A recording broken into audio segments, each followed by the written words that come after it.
Hello students. तो हम एक पीवाईक्यू सीरीज़ कर रहे हैं जिसका कि आज फोर्थ पार्ट आ चुका है। तो हमने इससे पहले 3 पार्ट कर लिए हैं। आज हम बात करेंगे ऐतिहासिक काल और लोह काल से आने वाले कुछ एक इम्पॉर्टेंट क्वेश्चन की, जो कि हमारे पीजीटी टीजीटी या इसके साथ जो भी हमारे पुलिस या क्लरिकल जितने भी एग्जाम आते हैं उसमें मोस्टली जो क्वेश्चन पूछे जाते हैं हम उनकी बात करने जा रहे हैं। तो चलिए फिर शुरू करते हैं। आज का जो फर्स्ट क्वेश्चन है वो है, हिमाचल प्रदेश में प्राचीन गणराज्यों की समाप्ति का मूल कारण क्या था? तो उनके मूल जो कारण था वो था गुप्त साम्राज्यों का विस्तार होना। नेक्स्ट क्वेश्चन है, गुप्त साम्राज्यों का विकास हिमाचल प्रदेश में कौन सी शताब्दी में हुआ था? तो ये शताब्दी में हुआ था। और इस टाइम पे कौन राजा था, किसने हिमाचल प्रदेश को जीता था? तो वो थे समुद्रगुप्त। तो ये तो जो 3 क्वेश्चन है ये आपस में रिजेंबल करते हैं और साथ साथ में ही चलते हैं। और इसमें से मोस्टली जो क्वेश्चन पूछा जाता है वो यही पूछा जाता है कि गुप्त साम्राज्यों का विकास हिमाचल प्रदेश में किसने किया था? तो भी हमने बात की कि समुद्रगुप्त ने। अब हम मौर्यकालीन हिमाचल की बात करेंगे। इसके अंदर आता है हमारा सिकंदर। तो सिकंदर ने पंजाब के किस शासक को पराजित किया था? तो उसका नाम था पौरुष। और ये 326 ईस्वी में ईस्वी पूर्व क्या हो गया था, सिकंदर पंजाब से ही वापिस हो गया था। ये हिमाचल प्रदेश में इसने प्रवेश नहीं किया था। नेक्स्ट क्वेश्चन है, नंद वंश का नाश कब हुआ? नंद वंश का जो नाश हुआ वो 324 ईस्वी पूर्व हुआ। और इसके बाद चंद्रगुप्त मौर्य थे जो मगध के सिंहासन पर राजा के रूप में बैठे थे। अगर हम बात करें चंद्रगुप्त मौर्य की जीत की, तो उनके जीत का मुख्य कारण थे चाणक्य, जिनको हम कौटिल्य के नाम से भी जानते हैं। तो उन्होंने क्या किया कि जो हिमाचल में पहाड़ी राजा पर्वतक थे उनके साथ मिलकर अपनी सेना को मजबूत किया और उसके बाद नंदवंश को हरा दिया। तो इसका जो हमें एक, अगर हम बात करें कि हमें कहाँ से पता चलता है कि जो हमारे पर्वतक राजा थे और जो चंद्रगुप्त मौर्य थे उनके बीच कुछ एक संबंध थे, तो इसका पता हमें जैन ग्रंथ परिशिष्ट पर्वण से मिलता है। उसके अंदर पर्वतक और चाणक्य के बीच की संधि का विवरण मिलता है। और इसके साथ साथ विशाखादत्त द्वारा संस्कृत भाषा में जो उन्होंने एक ग्रंथ लिखा है मुद्रा राक्षस, वहाँ से भी हमें इसकी जानकारी मिलती है। तो इसमें हमारे 2 क्वेश्चन कंप्लीट हो जाते हैं। एक तो हमारा कि मुद्रा राक्षस किसने लिखा है, विशाखादत्त ने। और सेकंड हमारा जो जैन ग्रंथ है परिशिष्ट पर्वण, वो कौन सा ग्रंथ है? तो ये एक जैन ग्रंथ है। तो जैसे ही मौर्यकालीन की बात आती है तो उसके बाद चंद्रगुप्त मौर्य ने अपना जो राज्य था वो उसका विस्तार करना चाहा हिमाचल प्रदेश में भी। तो उसके लिए यहाँ के जो राजा थे उन्होंने उनका विद्रोह किया था, जिसमें कि सबसे प्रमुख नाम आता है कुल्लू के राजा चित्रवर्मन का। इनके साथ और 5 अन्य राजा थे जिन्होंने इनका विरोध किया था। नेक्स्ट अगर हम बात करें तो कुलिंद राज्यों को मौर्य काल में क्या कहा जाता था? तो शिरमौर्य, जो कि आज का सिरमौर है। इसे क्यों कहा जाता था? क्योंकि ये मौर्य साम्राज्यों के शीर्ष पर स्थित था। नेक्स्ट है, किस मौर्य सम्राट ने हिमाचल क्षेत्र में बौद्ध धर्म को फैलाया था? तो वो थे अशोक। ये क्वेश्चन भी एग्जामिनेशन पॉइंट ऑफ व्यू से बहुत ज़्यादा इंपॉर्टेंट है। नेक्स्ट है, अशोक ने किसे पर्वतीय क्षेत्र में बौद्ध धर्म के प्रचार के लिए भेजा था? तो वो थे आचार्य मच्छिम। ये भी अपने आप में ही एक बहुत इंपॉर्टेंट क्वेश्चन है, ये भी मोस्टली एग्जाम में पूछ लिया जाता है। नेक्स्ट है, बौद्ध धर्म का प्रवेश हिमाचल प्रदेश में कब हुआ था? तो ये 242 ईस्वी पूर्व हुआ था। नेक्स्ट है, सम्राट अशोक ने हिमाचल प्रदेश में कहाँ बौद्ध स्तूप का निर्माण करवाया था? तो उन्होंने 2 जगह पे, कुल्लू के कलथ और कांगड़ा के चेतरू में करवाया था। ये क्वेश्चन भी बहुत ज़्यादा इंपॉर्टेंट है।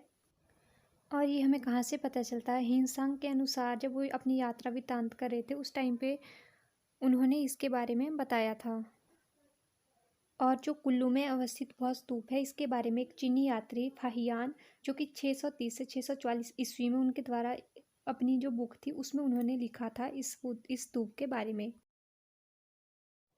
नेक्स्ट हम बात करेंगे शुंगकालीन हिमाचल के बारे में। मौर्य साम्राज्य के पतन के पश्चात जो शुंग वंश था वो सत्ता में आया था। तो ये 187 ईस्वी पूर्व से 75 ईस्वी पूर्व तक रहा।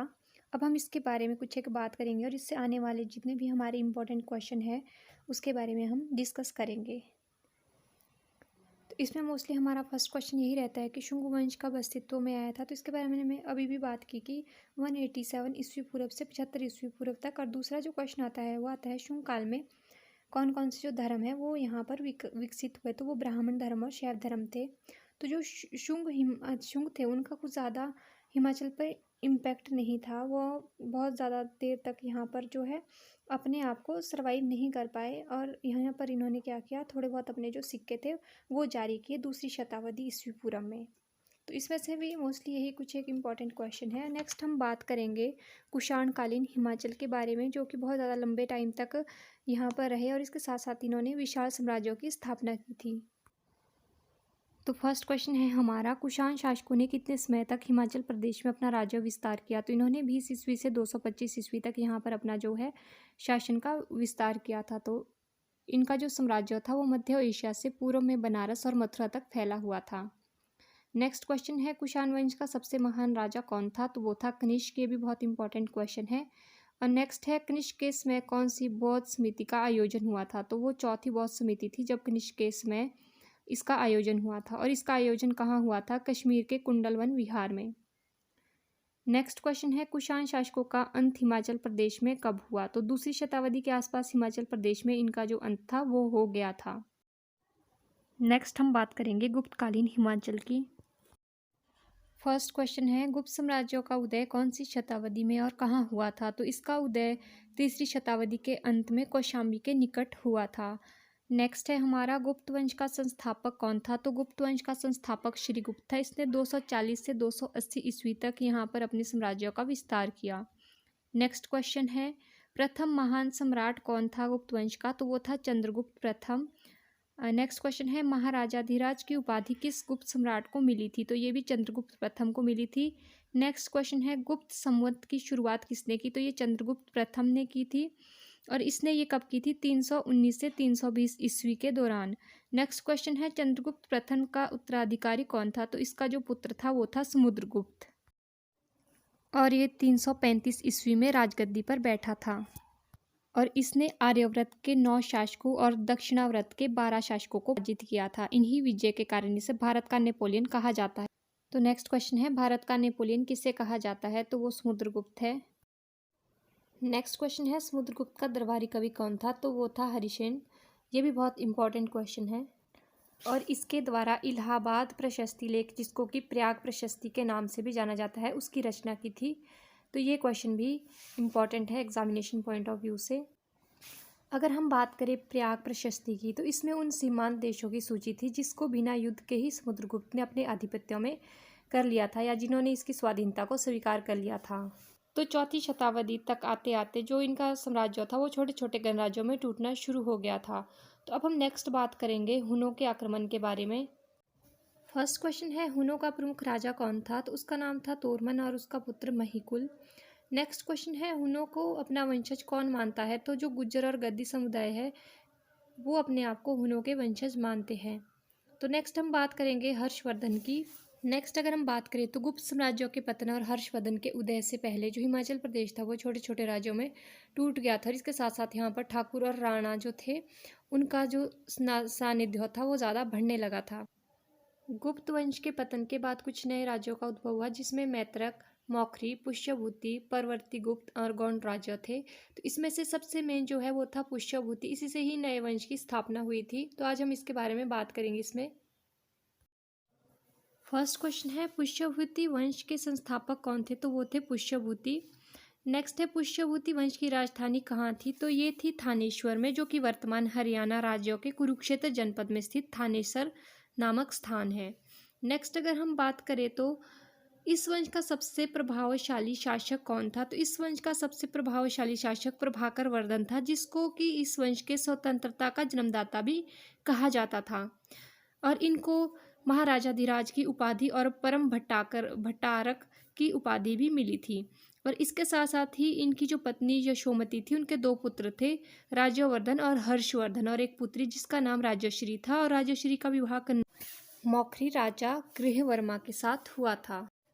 तो इसमें अगर हम नेक्स्ट बात करें तो जो मालवा का शासक देवगुप्त था उसने गृहवर्मा की हत्या कर दी थी और राजश्री को बंदी बनाकर कारागार में डाल दिया था। और इसी का बदला लेने के लिए राज्यवर्धन ने देवगुप्त को मार डाला।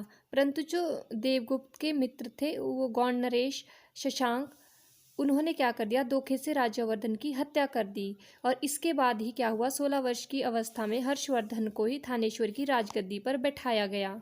नेक्स्ट क्वेश्चन है हमारा, हर्षवर्धन को थानेश्वर की राजगद्दी पर कब बैठाया गया? तो 606 ईस्वी में इसको बिठाया गया था।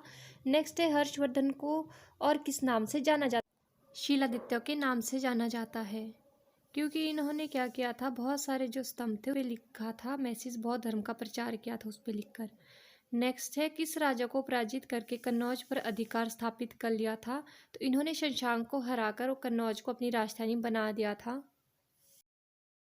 क्वेश्चन नंबर 7, हर्षवर्धन के शासनकाल में भारत कौन सा चीनी यात्री आया था? तो वो हिनसांग था। नेक्स्ट है, हर्षवर्धन के दरबारी कवि कौन थे? तो वो वानभट्ट थे। इन्होंने हर्षचरित्र और कादंबरी नामक लेख लिखे थे। तो ये भी इंपॉर्टेंट क्वेश्चन है। नेक्स्ट है, हर्षवर्धन के 3 संस्कृत नाटक ग्रंथ कौन कौन से थे जिनकी रचना हर्षवर्धन ने करवाई थी? तो वो प्रियदर्शिका, रत्नावली और नागानंद थे। ये भी इंपॉर्टेंट क्वेश्चन है एग्जामिनेशन पॉइंट ऑफ व्यू से। नेक्स्ट क्वेश्चन है, किस राजा को भारत का अंतिम हिंदू सम्राट कहा जाता है? उसको हर्षवर्धन को ही अंतिम हिंदू सम्राट कहा जाता था, परंतु ना ही तो ये कट्टर हिंदू थे और ना ही इन्होंने सारे देश पर शासन किया था। नेक्स्ट है, हर्षवर्धन की मृत्यु कब हुई? तो ये 676 ईस्वी में इनकी मृत्यु हुई। तो ये थे कुछ एक क्वेश्चन। अब हम जो इसमें डिस्कस करेंगे नेक्स्ट वीडियो में, तो इसमें हम कुछ एक क्वेश्चन आंसर ही डिस्कस करेंगे इस टॉपिक से रिलेटेड। एंड फिर हम नेक्स्ट बात करेंगे मध्यकालीन इतिहास की, और उसमें से जितने भी हमारे इंपॉर्टेंट क्वेश्चन बनते हैं उसके बारे में हम डिस्कशन करेंगे आने वाली वीडियोस में। तो ये जो वीडियोस के PYQ फॉर्म है आपके पास, इसमें क्या है, इसमें मैं आपको हर एक चैप्टर वाइज क्वेश्चन बता रही हूँ जो कि इंपॉर्टेंट है एग्जामिनेशन पॉइंट ऑफ व्यू से। तो आई होप आपके लिए ये वीडियो यूज़फुल हो and thank you for watching. अगर आपको वीडियो अच्छी लगी हो तो लाइक एंड शेयर करें अपने फ्रेंड्स के साथ।